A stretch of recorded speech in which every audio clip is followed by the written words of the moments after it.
First of all, I want to thank everybody for being here today. It means a lot to me. A lot of you knew my mom, and a lot of you never met my mom. And for that, I regret the people who did not get the chance to meet her because she was a lovely person.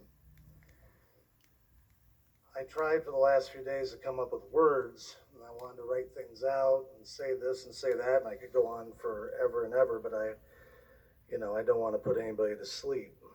So, if anybody knows me, I have a tendency to do that. You can feel free to laugh anytime, it helps. Um, I, my first instinct was to go on and on about the things she loved. She loved ladybugs like you wouldn't believe. She taught me at a young age never to kill a ladybug, always to save a ladybug because they're good for the earth and they protect the plants and the flowers. So there's been many times in my life where I've been driving and seen a ladybug in my windshield and actually pulled over to save the ladybug, nearly caused a 10-car pileup on I-25. And she loved butterflies more than anything. She had a fascination with them. The first time I took her to the butterfly pavilion, you would have thought she had gone to heaven. She sat there for a long time watching the butterflies come down and land on her, and we'd sit there and talk. She was a caring person, a sweet person, a person who always thought of others, who would always try to bring gifts to people even if she was down to her last dollar.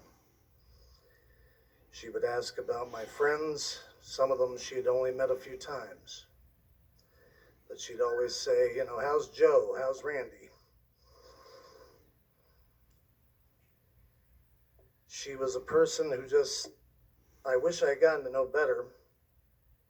She was very private in so many ways that I think she did that for a reason. By the time she was 10, both of her parents were gone. By the time she was 17, she was on her own working. And for her whole life, she wanted nothing but just to be a good person and a good wife and a good mother. And I think she succeeded.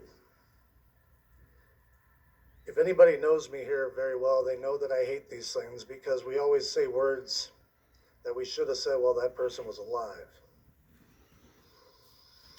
And I've mentioned that to many of my friends here today over and over.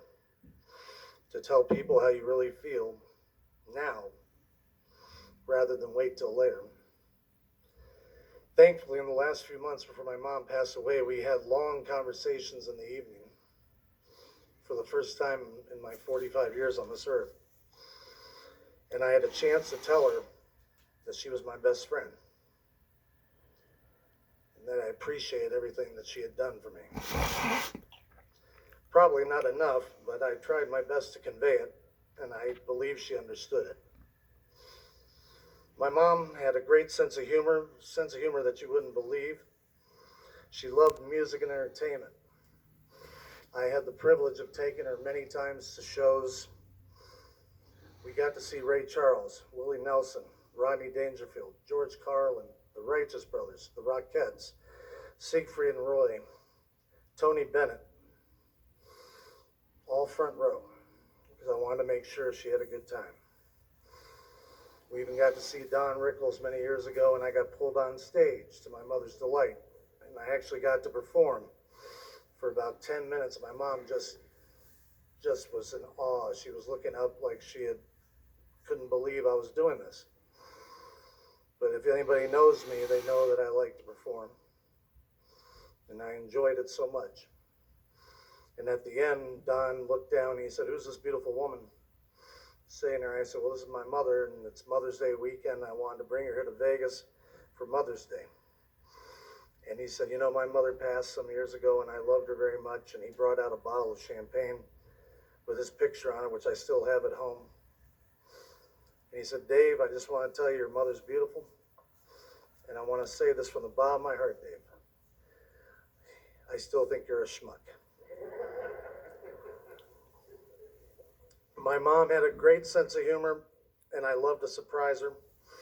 She loved Johnny Mathis with all of her heart. Johnny Mathis was her guy, her boyfriend, the man she loved. I tried to explain to her that Johnny didn't care for her persuasion, if anybody knows the history of Johnny Mathis. But she wouldn't believe. She's like, one day Johnny's going to come and he's going to, he's going to take care of me and we're going to, you know. So about 18 years ago, I got tickets to go see Johnny Mathis out in Thousand Oaks, California. And I wanted to surprise her. I didn't want her to know where we were going. So I made up this elaborate scheme. I said, we're going to a company Christmas dinner. I want you to get dressed up. Make sure you don't eat. It's going to be a big extravaganza, but make sure to get dolled up. So, the day of the event, I'm all excited. I got the tickets, and I'm just happy as can be. And we're driving out. It was about an hour drive from LA to Thousand Oaks. And we get close to the arena, and I see the marquee. And my mom, she's never seen Johnny Mathis live. She's loved this man forever. And I get out the Christmas card, and those tickets are right inside the Christmas card, and I pull up to the marquee, and the sun was setting, and it was just beautiful. And my mom starts opening the card. I said, Mom, 50 years you love Johnny Mathis. Merry Christmas. You're going to see Johnny tonight. She opened up the card and saw the tickets. She held them in her hand for a few seconds.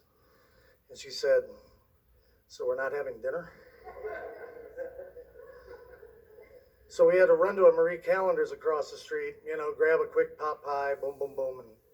And she had a great time. And she refused to this day. If she were here now, she would deny that story. She would, that's not true, Dave. That's not true. She would just say, she was a very private lady. All I can say in the end, there's 100 things that run through my mind. There's things that I could mention. Her love of family, how much she loved you guys, how she thought about you all the time.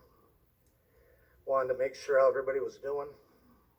Always wanted to bring gifts and do something for others because she felt so indebted for the love that had been given back to her. She felt in return that she never could ever repay it.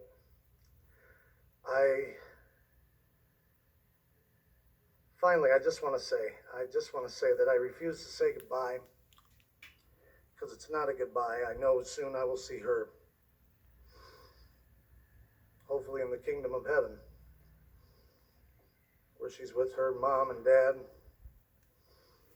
brother, her nephew, her friends, her loved ones.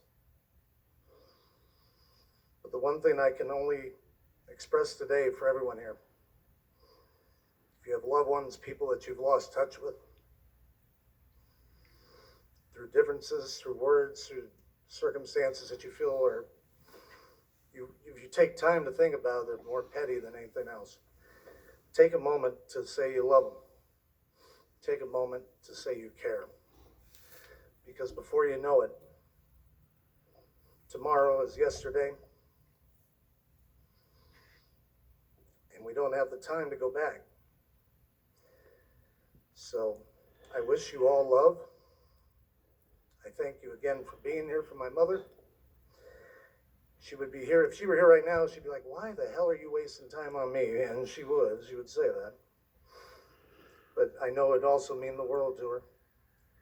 So again, love each other, hug each other tonight, and may God bless all of you very much.